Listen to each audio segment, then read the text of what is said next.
Nasa intensive care unit pa rin ang dalawang estudyanteng napuruhan sa pamamaril ng dalawang kapwa nilang mag-aaral sa Tacloban City.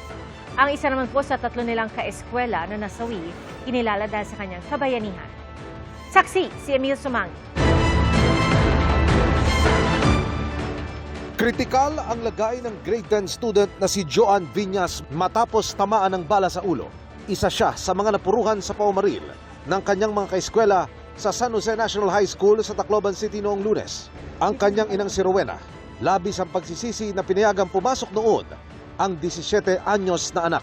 Sabi niya, parang maano yung katawan niya daw, mabigat. Sabi ko, ikaw lang kung papasok ka, kaso may report daw sila.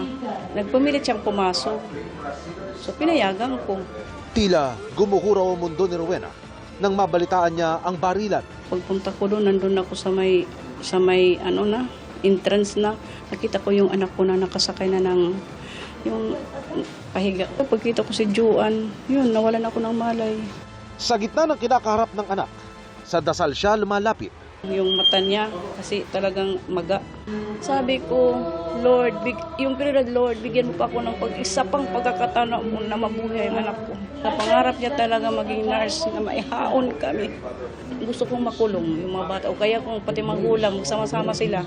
Nasa intensive care unit din ang 15 anyos na grade 9 student na si Nathan Candelario na tinamaan ng bala sa tiyan.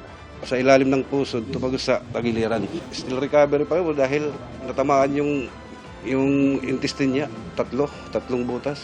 Labis ang pag-aalala noon ng amang si Erwin, lalo't bukod kay Nathan, naroon din sa paaralan ang dalawa pa niyang anak.